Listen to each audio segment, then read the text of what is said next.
I live in a storage unit because it's cheap in comparison to an apartment. Living here is actually really comfortable. I get a lot of things that I need and want to get done here. This is a day in the life of a 25-year-old who lives in a car with his wife. We both had work today, so we got up and started our morning routine by taking our window covers down, moving all of our bags around, and brushing our teeth. They increased it $400.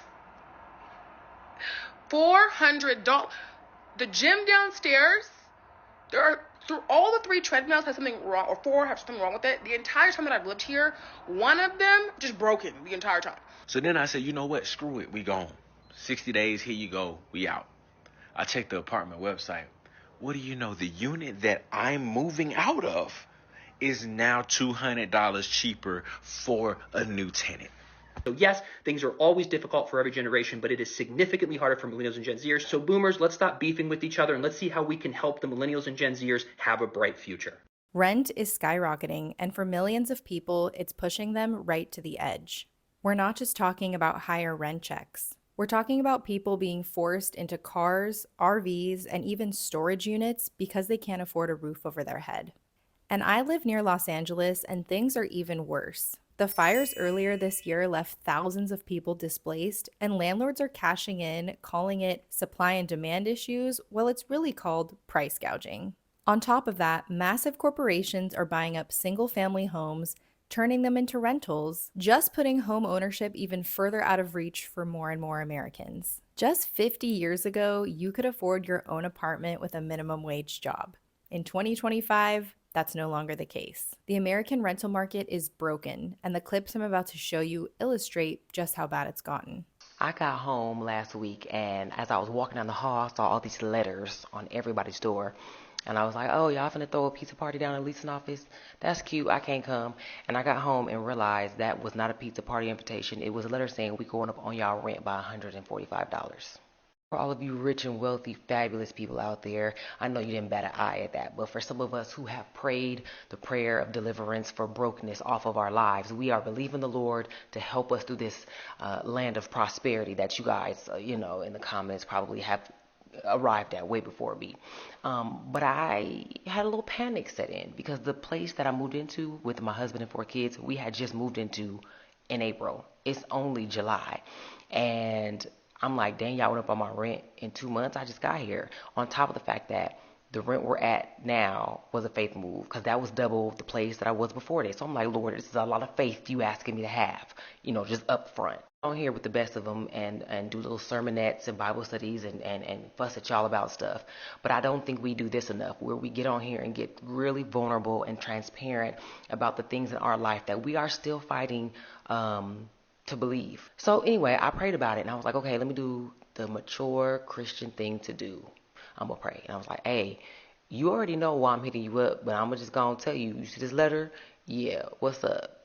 You know what? God, I know what you want me to do. You want me to go down to the office and give him an old cat branchman. Oh, come here, let me talk to the manager, okay? You want me to upload my lease into ChatGPT, tell it to give me some talking points on why this is not only illegal, but just like, what's the word?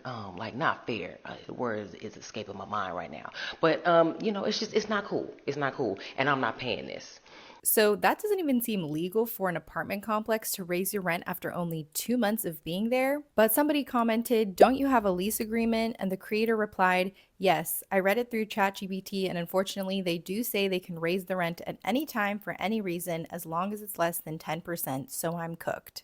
I have personally never heard of this happening, and I've rented an apartment before, but you gotta read your lease agreement carefully. That thing is usually pages and pages long. Do whatever you have to do to make sure you understand completely what you're signing before you actually sign on the dotted line. Bring that lease to a friend who maybe knows some legal terminology. Put it through ChatGPT like this creator said she did. Look things up on Google. You have to make sure you understand what you're getting yourself into because this is your money we're talking about. And I do feel for this woman. I don't think this is legal. I don't think this should be allowed, but unfortunately it was in her lease agreement and she did agree to the terms. So my apartment just sent the lease renewal, and I just want to make sure that we're all on the same page, that I would be ridiculous if I were to accept. Mind you, I live in a 400 and something square foot studio, right? It's nice, it's aesthetic. Some of you all said lovely apartment. Thank you. It has one closet. There we go. But I just got the renewal. And reminder, I told you, around somewhere in the 400 square foot, right? They increased it $400. $400. The gym downstairs, there are through all the 3 treadmills have something wrong, or 4 have something wrong with it. The entire time that I've lived here, one of them just broken the entire time. But I'm okay I can look past that. But $400 for 400 square feet, make you on the same page that I probably should renew my lease, right? I should start looking. I live in Boston, so you know it's already expensive, and I don't really want roommates, so that's just not going to happen. My budget really is underneath 3K, like 3K and below. With this, it would be above 3K. It would be a few $100s above 3K. So just making sure that we're on the same page that I should not renew my lease, right? Yeah? Okay, so just wanted to check in with that. Put your comments down below. How are your renewal contracts looking like? Feasible? Impossible? Silly? Ridiculous? I just want to know, what's the temperature like? Because, do they not know this economy? I'm confused. My confusion is confusion. That's all. We'll make my moving boxes, because then we're not staying here. Her caption says, "The view is nice, but it isn't $3,500 for a studio nice." I cannot fathom paying $3,500 for a studio. That price just seems absolutely absurd. Someone commented, "My place in Alston went from $2,800 to $5,200, LOL. I live in Somerville now." And the creator replied, I beg your finest pardon? $2,800 to $5,200 is almost double. Almost double. Imagining your rent just doubling in a year. I seen a creator on here talking about people need to stop moving and bouncing around. That's why the rent high. Just renew your lease, all this other stuff. But let me give you the perspective of a mover, right? I've had 5 apartments in the last 5 years. Let me tell you why. In one of my apartments, my lease was up. They sent me a renewal offer. They said your rent's going up $150. I said, why? Nothing has changed in this place. If anything, it should go down. After all the damages I've caused in here and my kid. So, but it's going up. They said, yeah, the market, blah, blah. The market? Okay. Do my research. I pull up the website. There's a unit next door available. Same layout, same floor plan, same style. And there's no new renovations. $200 cheaper than what I'm paying currently. Not the new rent. That would have been $350 cheaper. What I have now, it was $200 cheaper than that. But what's the catch? It's for new tenants. New business. Okay. So I try to call them, try to figure this out. Hey, bro, by the way, can I just move in that one? Because I'm going to just move in there. It's $200 cheaper, same floor plan, same everything. We good, right? No, you actually have to pay a $500 transfer fee just to move units. And then on top of that, you don't get that new price, that new rent. That's only for new tenants. Since you're an existing tenant, it would just be the same rent as your other place. Make it make sense. So then I said, you know what? Screw it. We gone. 60 days, here you go. We out. I checked the apartment website. What do you know? The unit that I'm moving out of is now $200 cheaper for a new tenant. You see how that works? It's not us. It's the apartment complexes. It's the scam that they have going on. But this is the best part. When you pull up a new complex, they will have newer renovations, and they'll give you 2 months free just because you're a new tenant moving in. And your rent is going to be cheaper than the last place you stayed at. So while moving costs and all of that sucks, for sure, I hate doing that. In the long run, I have a cheaper place, a nicer place, and 2 months free. So that is why I move around. It's not our fault at all. It's the apartment's fault. It's the apartment industry. Someone commented, "Renting is like insurance. They'll try to milk you dry till you complain or go somewhere else." I had to do that this year for my car insurance. My family has been with the same company for like 30 years and they just decided to jack up the price on us. I think I was paying like $600 or $700 for 6 months and they increased it to like $1,100. So I had to spend a day calling around to all of the different car insurances and figuring out who would offer me the best price.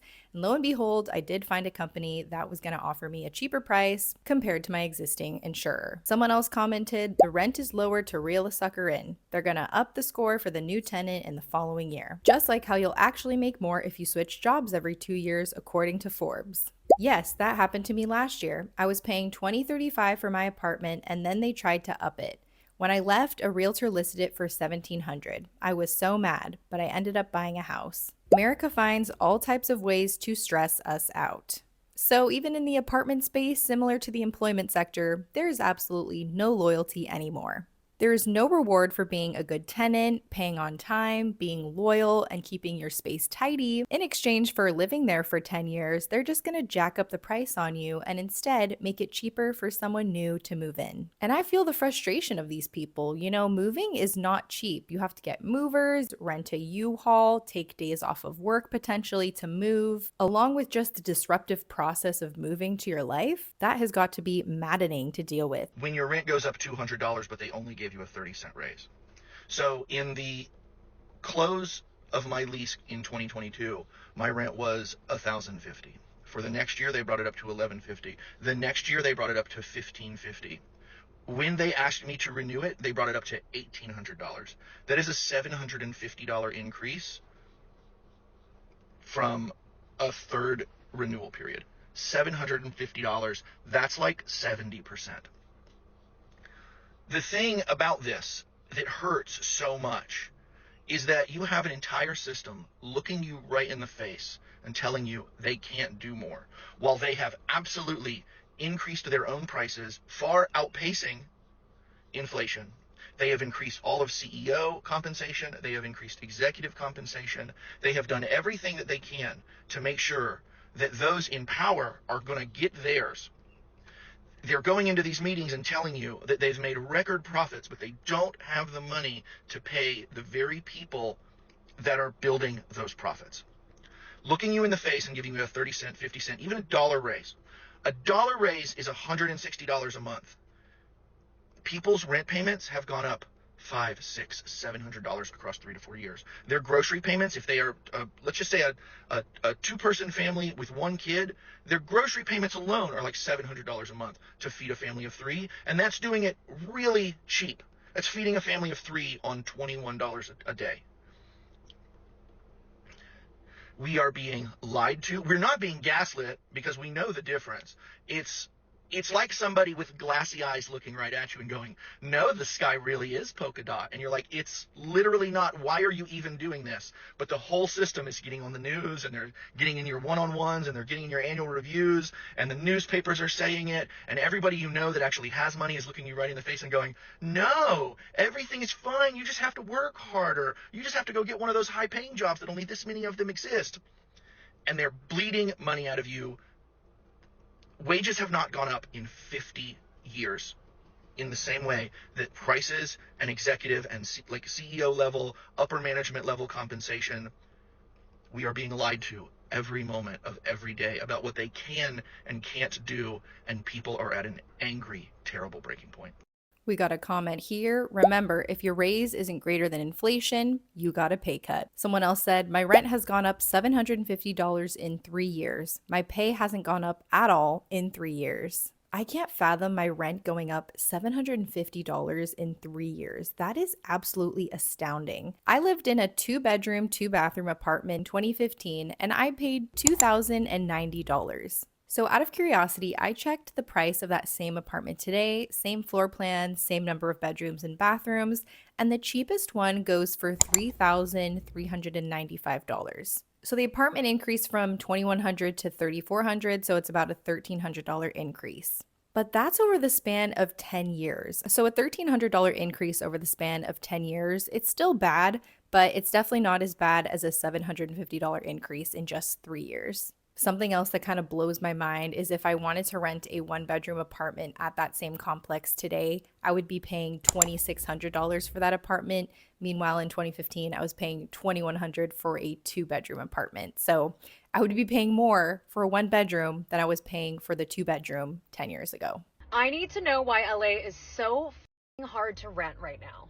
I make $200,000 to $250,000 a year. I work my ass off. I have a 798 credit score. I just put my name in for an apartment house for $4,000 and I got denied. I wrote a cover letter. I got her phone number. We chatted. I told her my boyfriend's handy. I make more than enough money and my credit score is phenomenal. Why?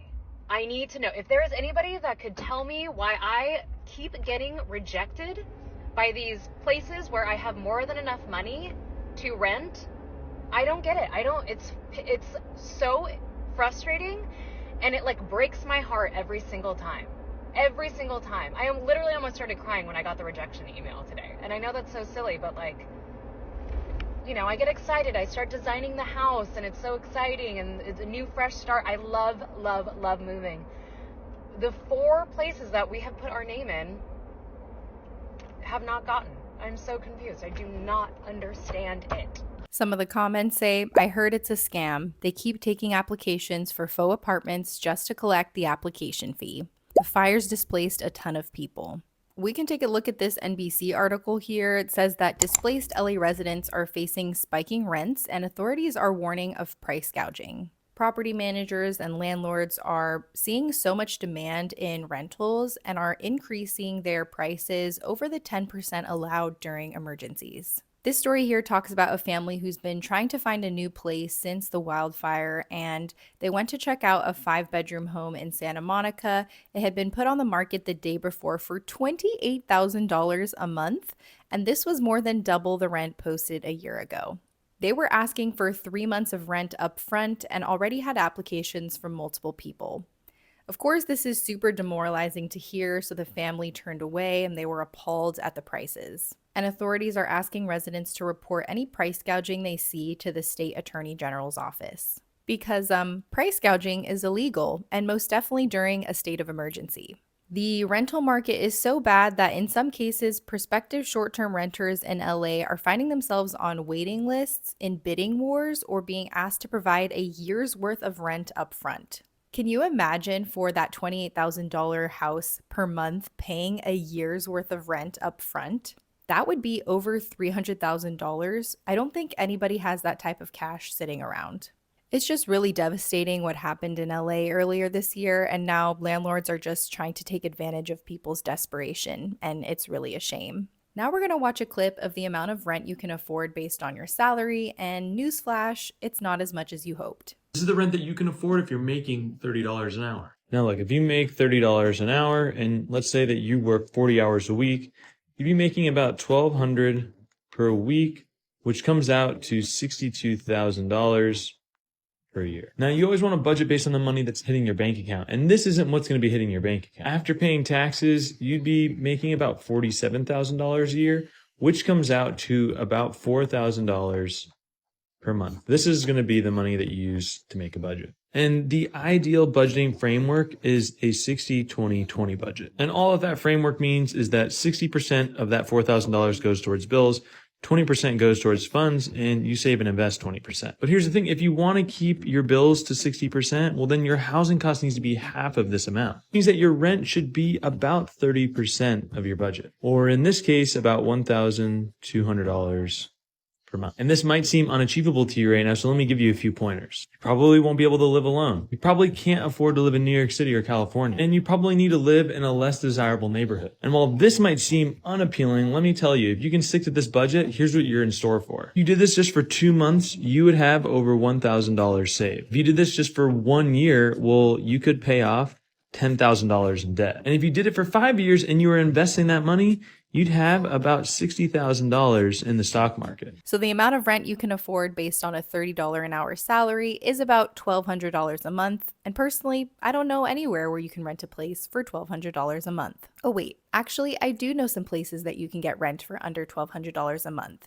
They're rural, like Arkansas, but the trade-off is that there aren't any jobs that actually pay well. The only jobs that you're going to find are probably minimum wage. The problem is, the cities that have cheap rent for a reason. Some of the comments say, the fact that you can no longer live alone on $60K a year in the US is a massive problem. My parents bought a 2,500 square foot house and raised 2 kids on $60K a year in 2005. This math proves there's something wrong with our current system. Less desirable neighborhood, aka you may need to fight for your life.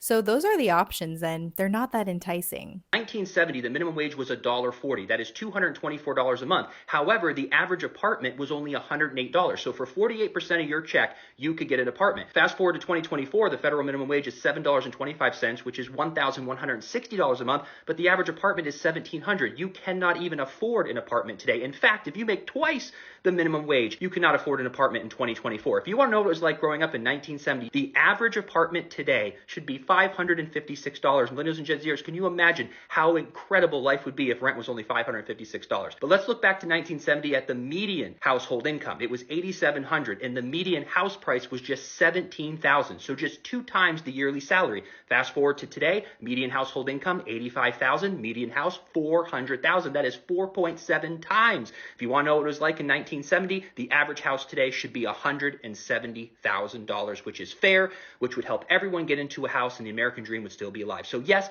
things are always difficult for every generation, but it is significantly harder for millennials and Gen Zers. So boomers, let's stop beefing with each other, and let's see how we can help the millennials and Gen Zers have a bright future. Some of the comments here say it's called the American dream for a reason. You have to be asleep to see it. Rent that low would legit make life so much less stressful. This also assumes 40 hours a week. Most minimum wage jobs keep you at 20 hours a week or whatever is below the threshold for healthcare and benefits. So in just 50 years, the cost of living and cost of renting a place or buying a home has just increased so much. If you saw my cost of living video, I also covered this fact there. The cost of renting a place and buying a place is just so out of reach for so many people, and this is exactly why. So the baby boomers have been proved wrong, things are even harder for us, and if you look at history, in just 50 years, things have really changed and prices have really skyrocketed. Here's another clip that illustrates just how much the price of renting has increased from the 1990s and 2000s to now. And this is why I'm big on telling my son to just stay at home.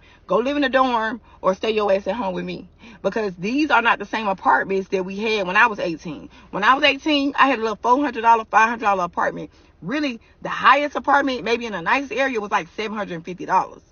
Mind you, we was making like $8 an hour, $8.59, $10. I was a manager at a Foot Locker, City Gear, so I probably was making $11, $12 an hour, right? Still, I was making enough to pay my rent, pay my car note. My car note was only like $198. A time to be alive. Insurance, $120. Easily could afford everything. This shit right here is what y'all like to say, diabolical. Weird. There's no way people are surviving off of $15 an hour. So that's why you need 2 people making $15 an hour. Now you got somebody making 30. Really, you need 4 people because this shit is ridiculous. In order to pay car insurance, Wi-Fi, car payment, rent, food, personal expenses, and then any kind of mistake or error that happens, you got to deal with that shit. If you miss one paycheck, shit f***ed up. And I've seen this a million times in an office. Somebody coming there every other day, I need to talk to you, I need to talk to you, I need to talk to you, I need to talk to you. Only thing I can tell them is pay by the 15th to try to avoid the eviction. If you don't pay by the 15th, you're going under eviction. And after that, it's just a process. They want all their money in full. So it's like we start digging that hole, those fees and late fees, and oh my God, now you have anxiety. Some of the comments say rent was $495 and car payment was $188. 2009 and 2010, what a time. Yep, my kids can stay with me until they are completely financially stable. Mine was $600 in a nice area. These kids aren't ever going to be able to leave. That's why I'm staying put right where I am, living with my family. Thank you, mom and dad. I appreciate you. I am blessed for being able to live with them. I know not everybody has that option, but I just cannot justify going and living on my own. But not everyone is as lucky. Some people don't have family that they can fall back on or live with. So when rent goes up, they're hit the hardest. They're sometimes pushed into dire situations, including homelessness. I live in a storage unit because it's cheap in comparison to an apartment. Living here is actually really comfortable. I get a lot of things that I need and want to get done here. I can exercise.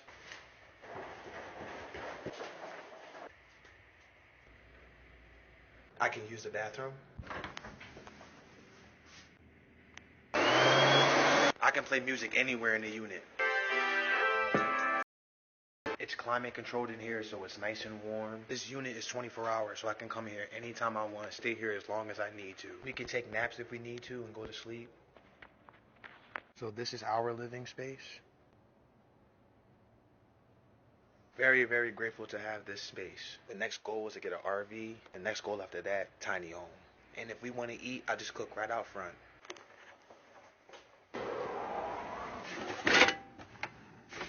Or we'll just prepare something cold inside of the unit. Sandwiches, a lot of times we make salad. If we want to get power, we use our power bank. They also have power here so we can charge our power bank. Me and my baby will live here as long as we need to until we get the shelter that we want. Because we're living here, now we can save up more money to get what we really want. We're in it for the long haul. Thank you for the support. Thanks for watching. It's really sad and dystopian that this is what we've come to. We have Americans living in storage units because they can't afford shelter. The top comment says, guys, he got kicked out. So unfortunately, this couple did have to leave the storage unit. And I can't say I'm surprised. You know, this is not legal. So if you're going to do something like this, it's probably not the best idea to post it all over the internet. But I want to be empathetic here because clearly this couple had no other choice than to live in a storage unit. And so it just makes me sad to see. And people also are living in their cars to combat this housing crisis that we're in.